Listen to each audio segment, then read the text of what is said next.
Welcome to your astrological forecast for the week of Monday, October 2nd through Sunday, October 8th, 2023. This week, I want to first set up some context or background information for what's going on outside of this week, and then we'll bring it into some details that are happening this week in particular. So first, let's talk about last week. So we had that full moon in Aries and then Mercury leaving the post shadow. Those were the two biggest events. Both of those were really thrusting us all into new territory. We also had, a T-Square with the moon, which was pretty interesting. We've got something similar like that happening this week that we're going to talk about.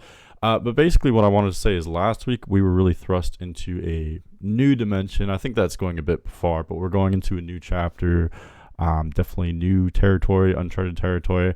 And we're building up to something that's really going to kickstart next week, and that's eclipse season. So in case you aren't aware, we are entering eclipse season very, very soon.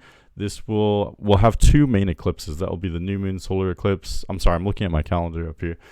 New moon solar eclipse happening at 21 degrees Libra, October 14th, and then full moon lunar eclipse happening at 5 degrees Taurus on October 28th. So yes, I know neither of those are in this week, but the reason why I'm bringing that up now is because we're only a week away. This week, is the last week before my week forecast that will cover the first eclipse, if that makes sense. So we're already starting, we're already involved in this lunar cycle. I guess technically that's not accurate. We're winding down this last lunar cycle before the lunar cycle that will start with that new moon solar eclipse. Does that make sense? And, eclipses, of course, have everything to do with the moon as well as the sun. So pay attention to that lunar cycle. We will have a third quarter moon, not today, but this week in Cancer at 13 degrees. So again, third quarter moon, it's 3/4 of the way through the lunar cycle. It's only 1 week. Once it gets to that third quarter moon aspect where it's squaring the sun, that will mean that it's only 1 week away from that new moon solar eclipse. Okay, so in other words, basically what I'm trying to say is things are ramping up. Things are revving up. If you think this week is crazy, it definitely is not going to hold a candle to the following few weeks that will be in eclipse season. Okay, for those of you who aren't aware, what is eclipse season? What's all the hype about? It's a big deal. I would say, when it comes to these little forecasts and things like that, when it comes to looking at astrology and wondering, what should I expect? Am I really going to feel this? Eclipse season, I would go as far as to say would be the biggest thing. If you're a skeptic of astrology, which I know if you're listening to this, you're probably not, but I'm just saying, if someone was a skeptic of astrology, if I had to take one thing to try to convince someone, it would be the eclipse season, because, that is the time where anything that can happen will happen. It's very dramatic. Yes, again, that's not starting this week, but we are building up. It's, I don't know if I'd say it's the calm before the storm, because it's like the wind is picking up. You know what I mean? We're getting some pretty intense breezes, or whatever stronger than a breeze, winds, gusts, that are hinting at a storm that's, looming on the horizon. So that's the background general information for this week. Hopefully that makes sense to you and was helpful. But let's go into some major things that are happening this week. So I did mention that third quarter moon at 13 degrees Cancer. I know quarter moons aren't as exciting as new moons or full moons, but I always say, if you listen to my forecast, you've heard me say over and over again that quarter moons are definitely worth listening to. They're enough to really, spur us into action and shake us up a little bit.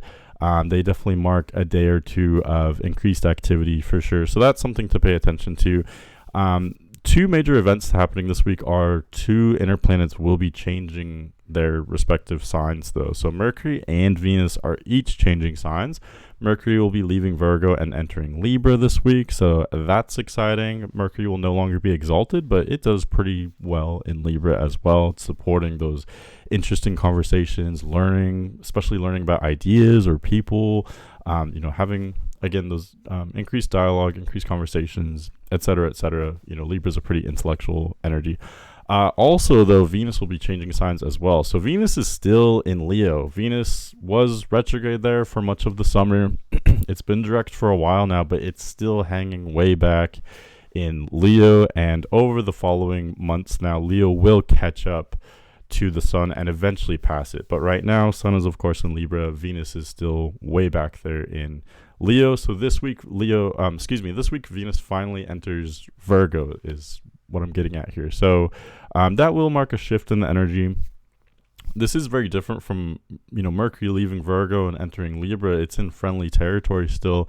Venus going from Leo to Virgo is much different. Venus and Leo I recognize as a pretty strong placement. It's not in domicile necessarily. So in other words, Venus has been in an area that it's pretty strong in. Venus in Leo indicates that our desires, our pleasure has been focused on self-expression, having fun, all of these Leo type energies. This has been consistent through all summer, basically, for many months, most of the year even, I would say. So that is changing. With Venus entering Virgo, this is perhaps the most difficult sign for Venus to be in. With Venus in Virgo, it really takes away the pleasure or the grandiosity, if that's a word. It takes that away from the pleasure, from the desire. We have to be super grounded and realistic with our pleasure and desire, which, I guess that's good in many ways, but it also kind of takes the fun out of it. So Venus in Virgo, it tends to have a hard time there. This could also indicate perhaps trouble with resources, values, commodities, things of that nature, because, these things kind of fall under the umbrella of Venus as well. And with Venus in its fall position, it's challenged, it's debilitated. The plus side of this is whenever you have a planet that is in detriment or fall or what have you, or debilitated, it is objectively more difficult, I would say, for everyone as a whole. But the silver lining is that it puts us outside of the box. So whatever pleasure you do encounter and enjoy, maybe outside of the box, you may find a new pleasure that you wouldn't expect, or you may appreciate something that you didn't before, something along those lines. So that is, again, that's the silver lining there. Of course, look to where Virgo falls in your chart, because that's the area of life that Venus will be blessing for you over the next couple months here. But yeah, Mercury changing signs, Venus changing signs, third quarter moon, and that's basically what's happening this week. Moon has just entered Taurus at the start of the week, so we're gonna enjoy Moon finally entering that more peaceful, more harmonious part of the cycle. Of course, we have to follow the ebbs and flows, much like the tides with the Moon. Moon changes signs every 2 to 3 days, and depending on the aspect the Moon makes to the Sun, of course, there's an up and down there. However, when you just take into account what signs the Moon is in, this is something I've discussed in previous forecasts, that there's roughly one half of the zodiac that the Moon tends to do pretty well in. So this week Moon is entering that sphere, that hemisphere of the zodiac. It will be transiting from Taurus through Gemini, Cancer, and Leo this week. So in other words, Moon does pretty well on all of those signs. So that indicates the emotion doing pretty well, and that is something that I think is interesting. For 2 weeks, when Moon goes through Scorpio all the way through Aries, it tends to do pretty roughly in almost all of those signs. And then again, the other 2 weeks, Taurus through Libra, Moon does pretty well in all of those signs. So that's how I view it. I think that's kind of interesting. It's just another view. It's another way of looking at the lunar cycle. Okay. But again, you have to take into account other factors as well, like the angle the Moon makes to the Sun. Okay, so that's enough babbling. Let's get into the forecast. But before we actually get into the forecast, I did want to remind you to get a reading if you are interested in that. I have had a kind of an influx of those, so I'd like to encourage that. I really enjoy. First of all, they're just fun, but of course, also there is a incentive there as well for me. This is what allows me to invest in the channel and spend time making videos for you guys. So I really do appreciate that. And if you're not interested in getting a reading, or maybe it's you're just lack the resources, that you can always support the channel by subscribing, liking the video, commenting, etc. I really appreciate all of that as well. Okay, so let's get into the day-by-day forecast here. So we start out Monday, October 2nd with Moon in Taurus. So again, that's pretty cool because Moon is exalted in Taurus, and it's not really making any kind of aspect with the Sun. Taurus is technically quincunx to Libra. Quincunx is a minor aspect. I don't really talk about those in these forecasts because their effects are typically negligible, if that makes sense. I don't know if I'm using that word correctly. But yeah, so Sun in Libra, Moon in Taurus. This is a beautiful dynamic though, because both Sun and Moon are ruled by Venus. However, even Venus is not really aspecting the Sun or the Moon. So it's not the best dynamic in the world, but it is fairly well though, because Moon is exalted in Taurus, so this gives us our best shot at being universally kind of emotionally grounded with Moon in Taurus. It's a very strong placement to experience. We do have one aspect for Monday, so that would be Mercury opposing Neptune. Mercury at 25 degrees Virgo opposing Neptune at 25 degrees Pisces. So that will bring about a bit of, on the one hand, it can bring about insanity and delusion, being a bit unstable mentally or emotionally. However, on the flip side, and I know this will sound contradictory, but you can also find enlightenment through this type of aspect or dynamic. Does that make sense? So this is a really great dynamic for zooming in, for like changing your perspective. I'm picturing like not a magnifying glass, but maybe like a camera where you can adjust the lens, and you can either hone in and view some kind of really innate detail, or you can zoom out and view like the bigger picture, the bigger cosmos. And if that sounds vague, this dynamic in itself is kind of vague or abstract, but what I'm getting at is this could be really essential for learning, as long as you recognize that essentially the subjective and the objective are blending with this aspect.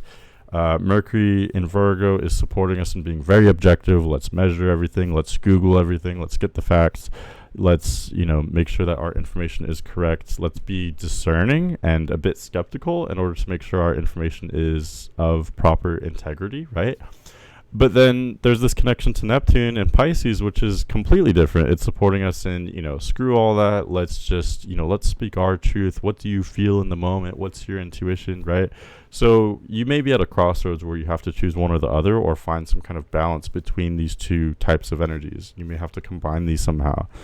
I always talk about how whenever you have something like this aspect, combining the Virgo Pisces axis, basically, it's best to do activities that are passive in nature. So reading, writing, doing something creative or artistic, maybe with your hands, like creating something, sculpting something, or even just household chores, gardening, cooking, even cleaning to some extent.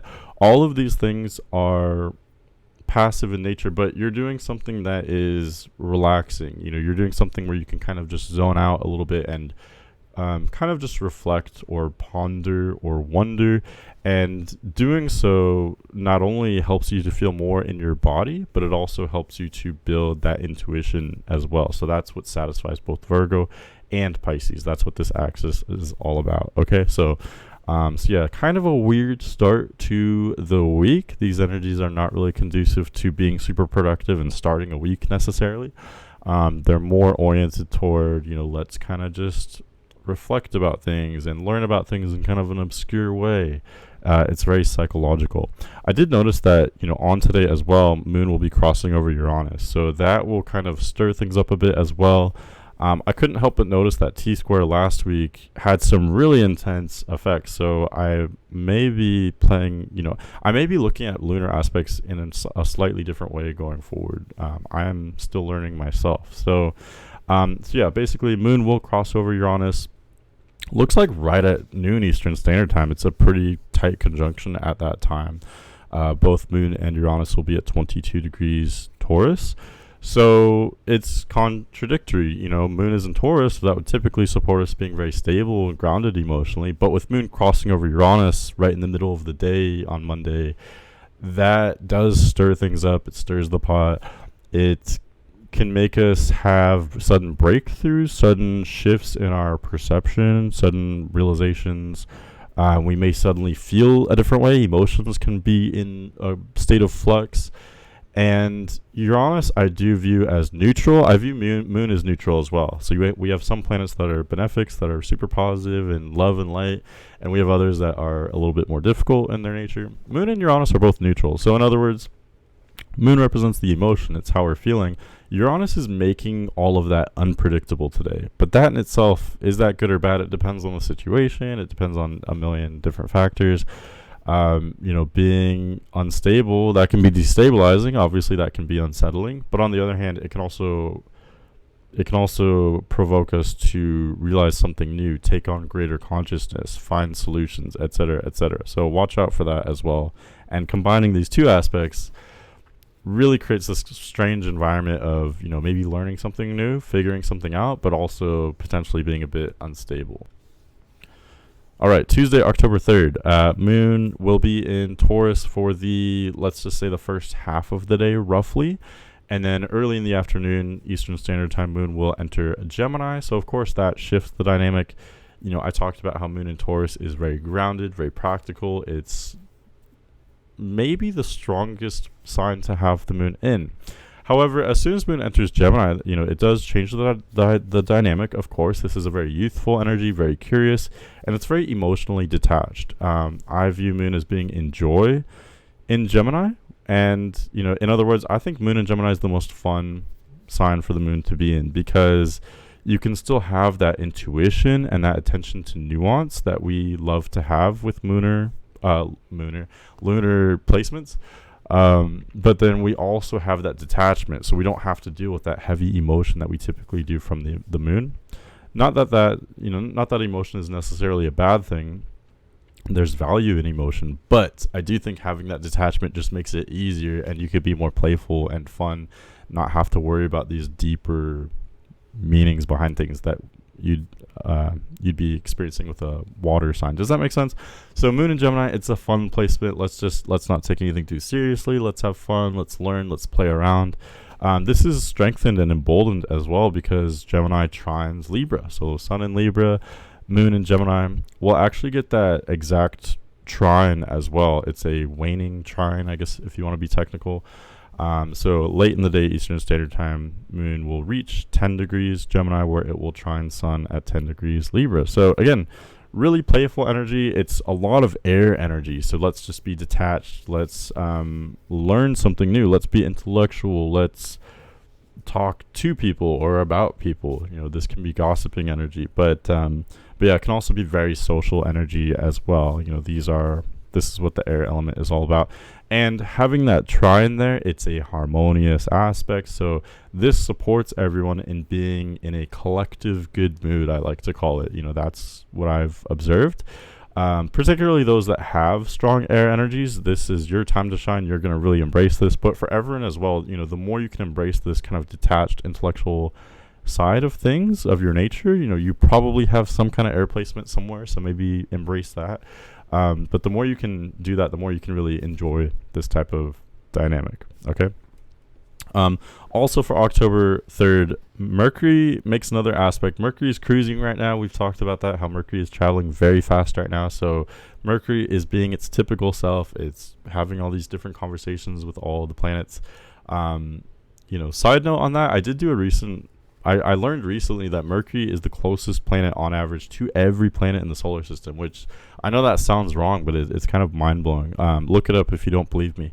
But yeah, we can see that in astrology as well as in mythology as well. Mercury is the messenger god. It's connecting to all these different planets. So yeah, Monday Mercury had contacted Neptune, so to speak. Tuesday, Mercury is now making this connection with Pluto. So Mercury at 27 degrees Virgo, trining Pluto at 27 degrees Capricorn. This is an interesting dynamic because Pluto typically is very dark in its nature. It's not necessarily evil. It's often fair, but it does bring about issues that are dark. It brings up insecurities, and it shows us the corruption, the darkness in our lives, and especially society, since Pluto is in Capricorn. That's what Capricorn has to do with, the structure, the systems, etc. So this is typically a very dark energy, and with Mercury connecting, making this aspect to Pluto, it's channeling this type of energy into our day-to-day consciousness, our immediate consciousness, our awareness, the information that we're coming across. All of that may be dark in nature.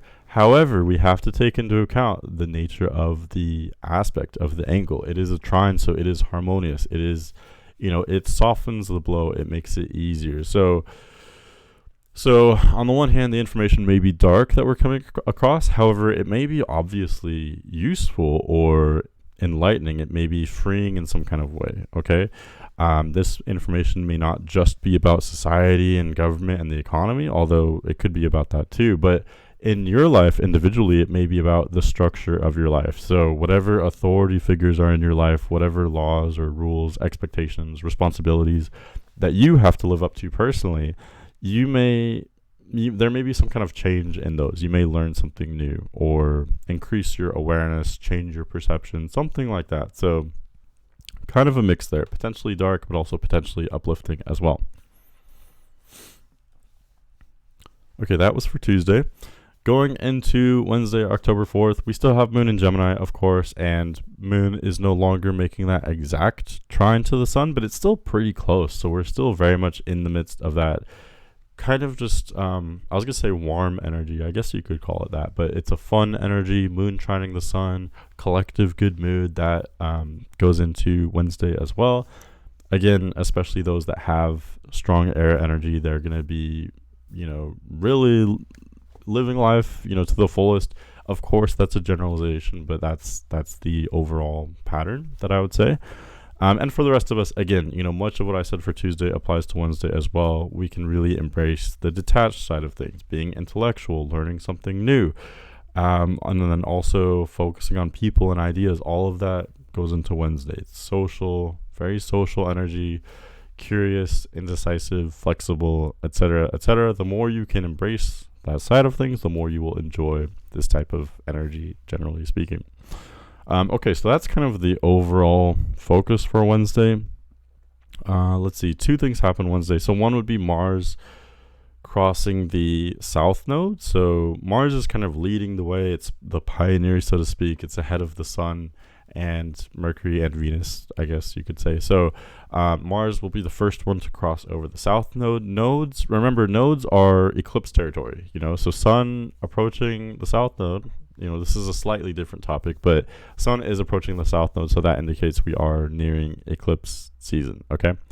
But Sun is not quite there yet. Mars is there, so how do I put this? Mars has to do with, the ambition, the drive, sexual energy, but it's also warrior energy, fighting energy. Whatever you're fighting for and how you're fighting for it, all of that has to do with Mars. And Mars right now is crossing the south node. South node it kind of represents the underworld. It represents the when planets kind of plunge under the disk, the plane. All the planets and the moons and such are roughly on the same level, but they do from time to time go under that level. Does that make sense? So the point where they cross the plane, that's where the south node is. Okay, so this is the lunar south node. That's where the moon does that. I know that was really technical, but basically it's where planets kind of go under, they go into the underworld, let's just say. Okay, so that is dark. That sounds rough, and that's what it is pretty much. Mars reaching that point, it signifies maybe we're showing some kind of darkness with how we are fighting.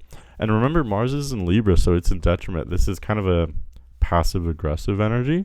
Rather than fighting things head-on, we may be more inclined right now to fight indirectly. We're going to fight in a way that's clever or strategic, or rather than just confronting the problem, let's outsmart it and, I'm not necessarily advocating that. There are pros and cons to that, but that is generally the theme with Mars and Libra. Okay, so with Mars and Libra and it's crossing the south node, there could be some kind of darkness there. So I'm not saying to be paranoid necessarily, but there could be some kind of, secretive strategy, fighting, etc. And on the one hand, that may be extra effective right now, but on the other hand, with South Node there's just darkness all around it. It could be dysfunctional as well. Okay, so I would say just be aware of that. Just maintain your regular boundaries and, don't start shit, right? I guess that's just general good advice for any day. I think that would apply to Wednesday as well. Okay, something more interesting happening, though, for Wednesday. Mercury will leave Virgo and enter Libra today. So, like I said in the intro, Mercury's no longer exalted, so boo-hoo. Sorry, Mercury, you had your time to be very strong in Virgo. We've hopefully enjoyed that really strong and effective, information and learning Communication, all of that was very straightforward. Well, it was a bit conflicted when we had Mercury retrograde in Virgo, but other than that, Mercury was emboldened in Virgo, so was the mental energy, information, etc., etc. Now with Mercury in Libra, again, it's not necessarily the worst place to have Mercury in. Libra is also an intellectual sign. It's an air sign. Mercury does well in really all of the air signs, because, air signs are intellectual. Mercury's about information and communication, so it does well in Libra. I would say the only downfall, or the main downfall with Mercury in Libra, is that Libra doesn't always want to get to a consensus, or it doesn't always want to get to, let me rephrase that. It's not necessarily the best sign or energy for reaching a conclusion, right? That's one major difference between Virgo and Libra. Virgo is very straightforward and it's very minimalist. Let's get to the correct answer in the easiest way we can, the simplest way we can. Libra is not really about that. Libra says, no, wait a minute, let's kind of be slower and let's take everything into account. This person, we got to listen to everyone's point of view, right? It's almost kind of like hippie energy, I think. Many of those that have Libra placements kind of have like a hippie vibe. Not everyone, but so let me get back on track here. What I'm getting at is with Mercury and Libra, yes, we can still be intellectual. It's all about communication and learning, and taking all the variables into account. That's, really great. That shows, that's very effective when it comes to the mental energy, the information. The only dysfunction is arriving to a conclusion, reaching an answer, which maybe not everyone's going to agree with the answer. Mercury in Libra is going to have trouble with that, so basically, going forward, it's an excellent time for talking and being very diplomatic.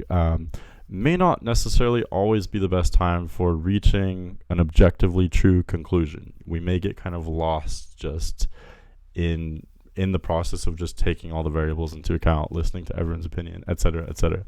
It's very democratic, right? Which I'm not going to get political necessarily, but I'm saying in this context, yes, that can be really great when it comes to, making everyone heard and honoring everyone, respecting everyone's consciousness. But it can also be bureaucratic. It can be, it can take more time than maybe what it's worth. Does that make sense? I'm not speaking about democracy as a whole. I'm just speaking about this process. Okay, let's move on. So that's the major change for Wednesday. Mercury's in Libra now, and let's just take note of this abundance of air energy in general. Moon in Gemini, Sun in Libra, Mars in Libra, Mercury in Libra. Lots of air energy. Let's be detached. Let's not take anything too seriously. Let's learn something new, etc., etc. And Libra, it's not only about learning and being detached and objective and all of that, super kind of brainy, nerdy stuff. It's also about interest in people. Libra wants to be flirtatious. It loves the whole process of blending energies with someone else.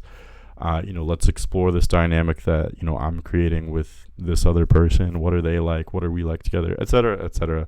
That's the focus with not just Libra, but also the general air focus that we have. Okay, moving on to Thursday, October 5th. Moon will be in Gemini for the first half of the day, Eastern Standard Time, and then just before noon, Eastern Standard Time, Moon does enter Cancer, so of course that changes the dynamic in a dramatic way. Moon in Cancer is in domicile, so really strong emotions, right? We are a bit more in touch with our emotions with Moon in Cancer. However, again, consider that we have a lot of air placement still, just like I was talking about for Wednesday.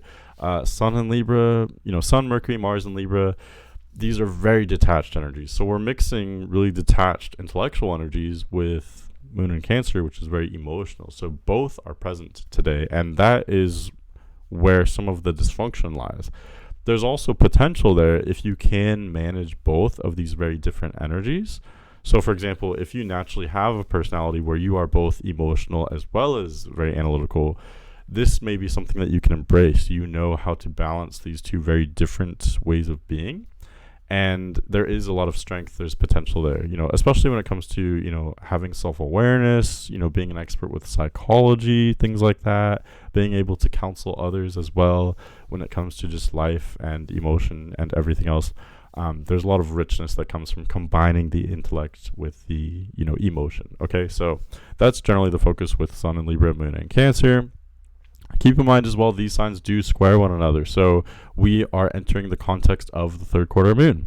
We're not going to have the third quarter moon on Thursday, but the placements are being set, so to speak. Sun is already in Libra, Moon is in Cancer, so we're only a day away from that third quarter moon.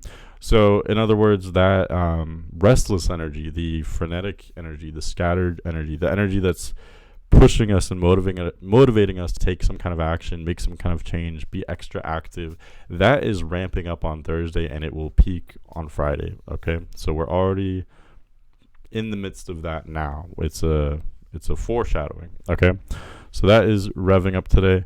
Also, we will actually get one exact square today from the moon. So moon will square Mercury. Okay, so that is just, it's going back to what I was saying about, what better way to visualize this dichotomy of thinking versus feeling other than, moon squaring Mercury. Moon is an emotional sign of Cancer. Mercury is in the intellectual sign of Libra, and they are having this exact square, right at noon Eastern Standard Time, or right around there.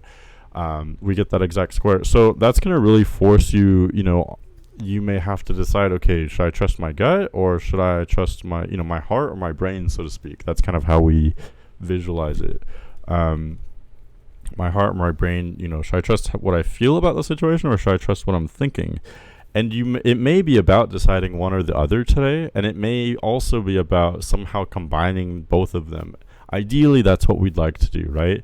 Analyze the situation, but also allow your intuition to speak as well, and then combine those intelligences. Okay, that's what Barbara Marciniak talks about. I don't know if any of you are into channeling and stuff like that, but yeah, that's one major lesson today. Okay, I'm just gonna leave it at that. Let's go to Friday.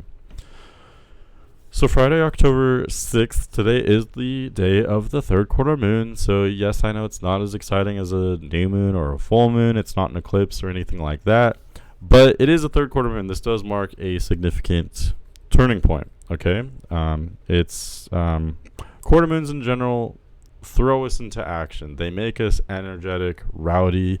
Let's get out there. Let's start something new. I don't care what I'm doing. I just want to do something. That's the energy. So I always say it could be stressful, could be anxious, and especially, I always imagine if you're trying to just rest and, I'm just going to have the day off and I'm just going to stay in bed and watch TV all day. That's just not going to fly today. I can't imagine what kind of dynamic. I mean, prove me wrong, or maybe don't, because I don't want that for you. But I just can't imagine that working, regardless of what your astrology is. Wherever the sun and moon are in your chart or compared to your chart, it's showing an area that you need to take action. And, there's going to be some kind of change there, whether you like it or not. So, again, this is an excellent day for making some kind of change.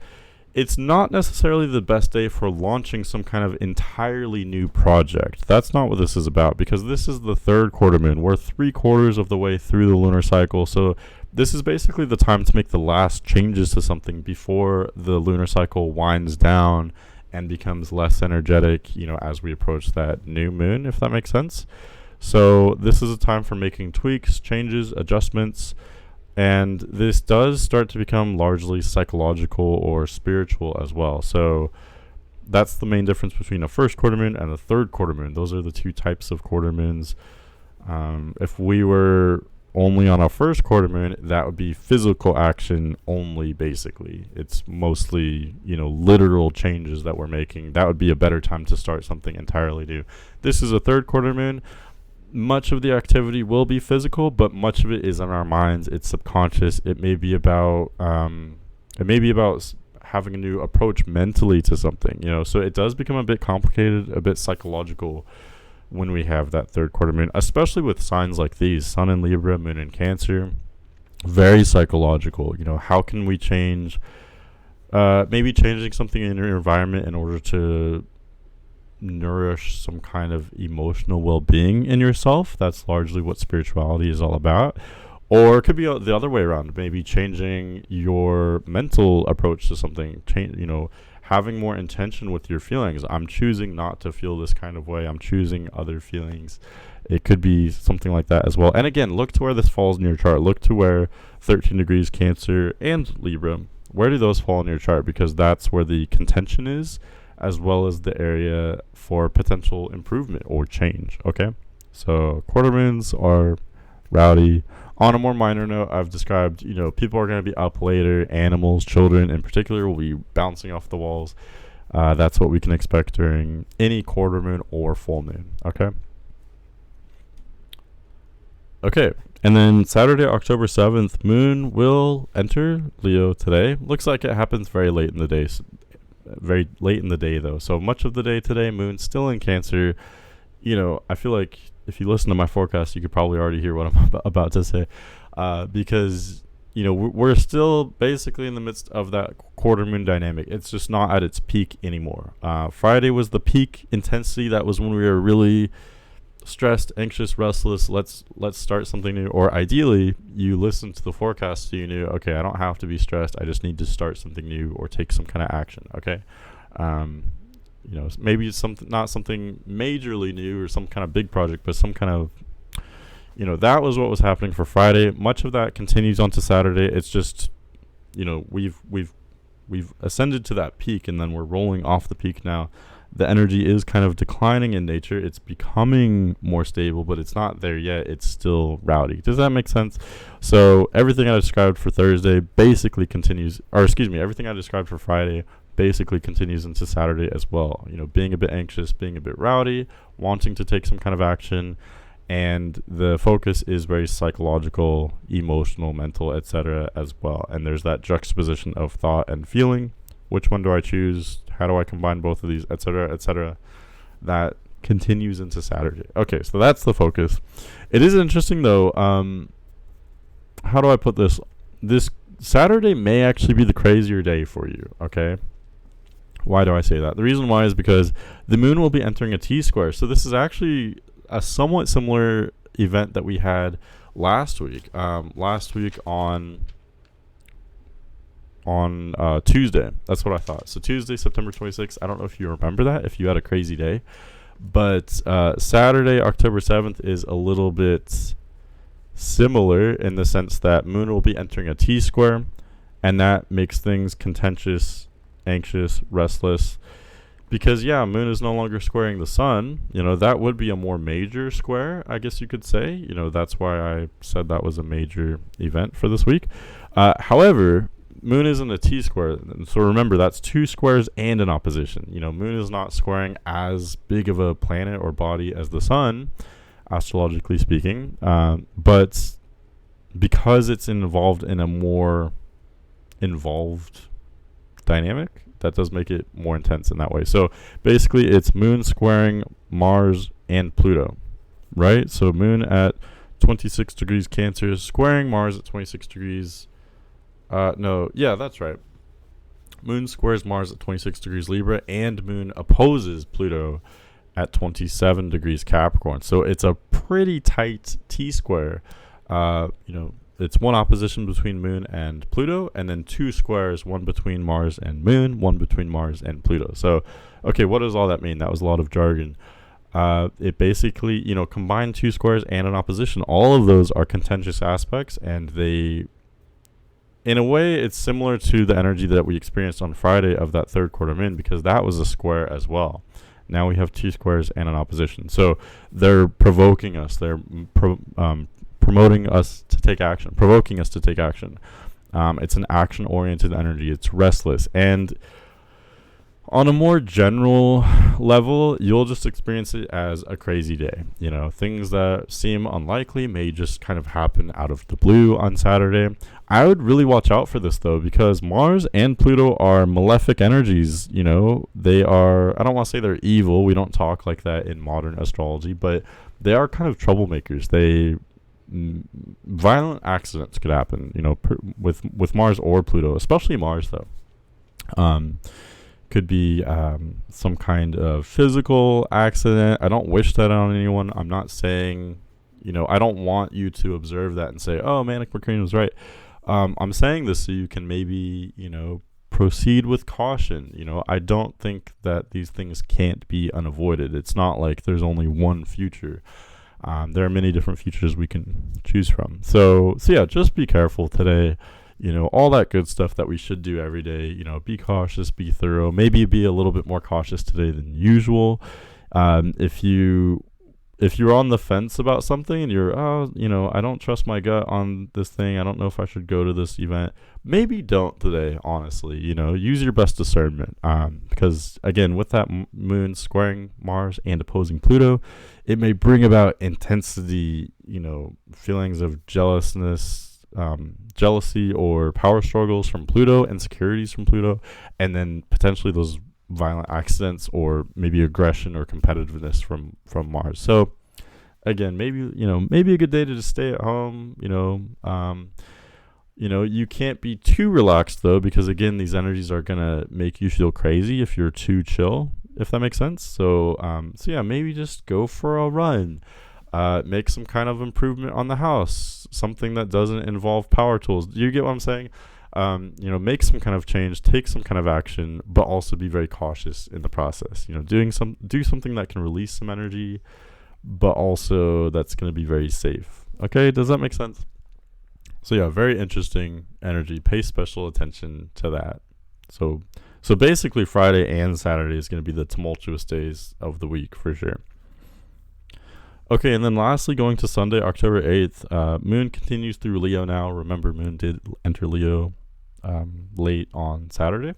So Sunday, Moon's in Leo all day. This is a way different dynamic, honestly, because, remember, Moon is very fast. So yes, Moon was involved in this whole complicated T-Square just one day prior, but Moon is so fast. We've moved on.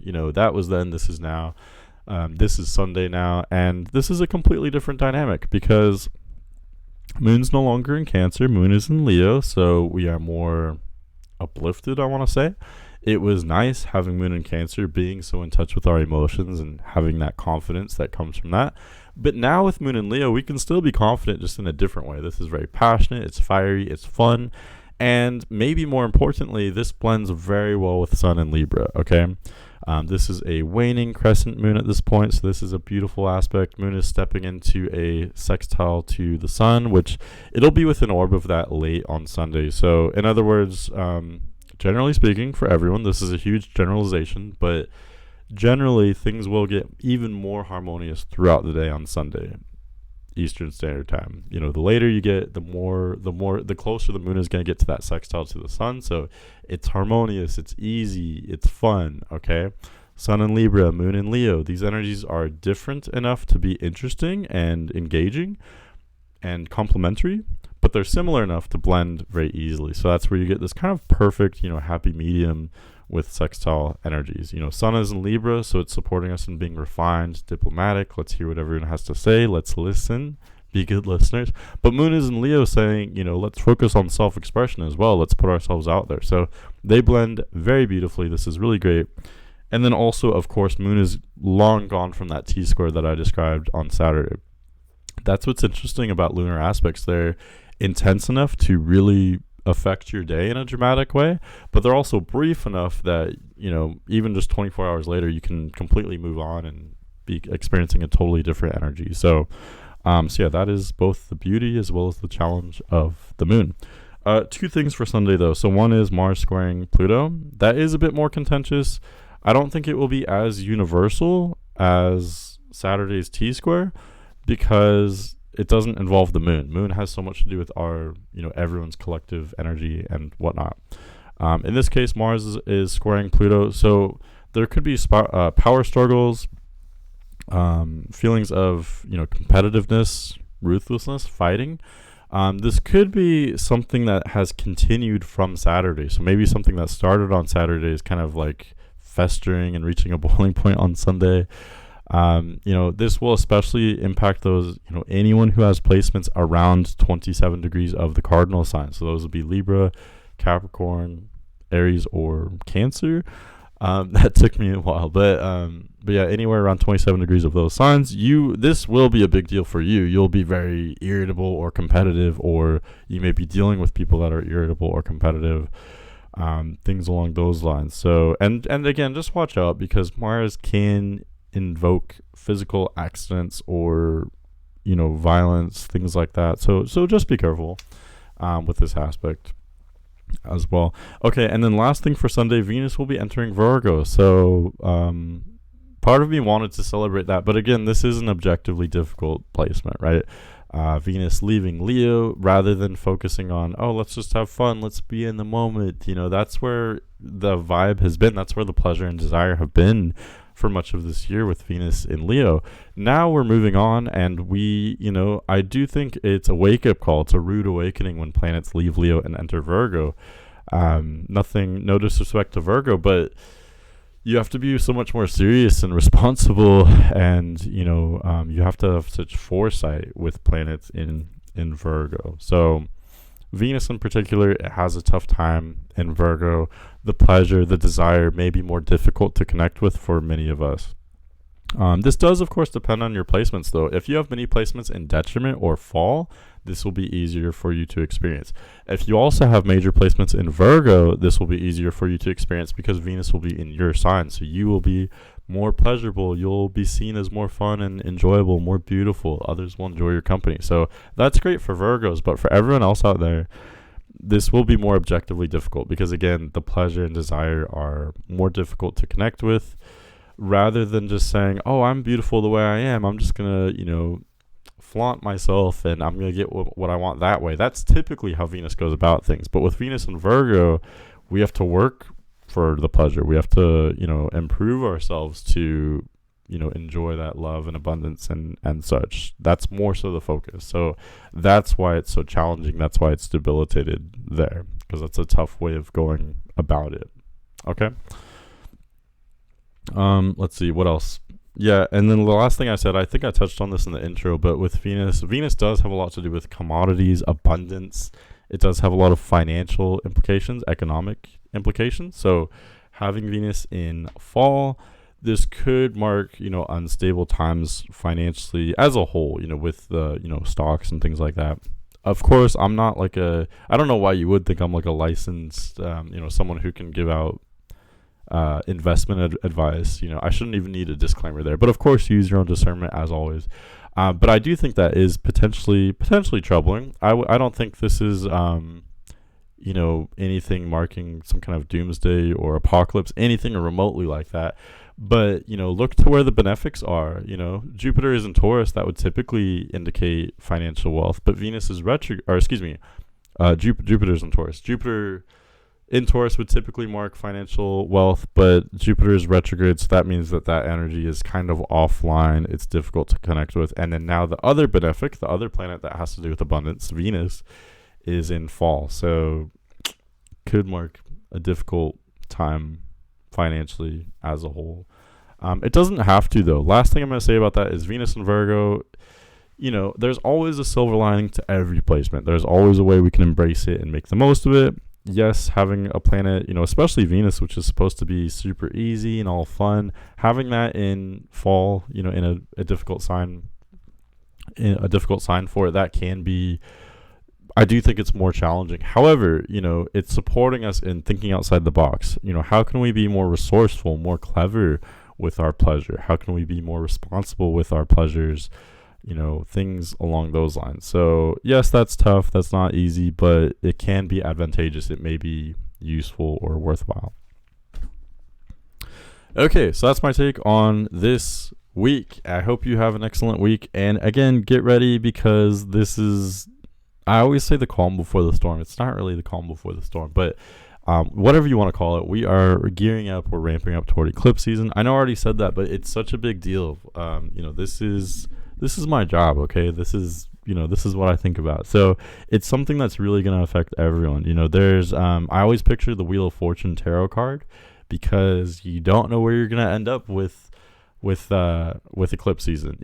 Everything that can happen will happen. I've described it as being like a movie. It's very fantastical. because things happen just out of the blue, coincidences, synchronicities that you say, that's just so unlikely that there's no way that would happen. During eclipse season, it will happen, okay?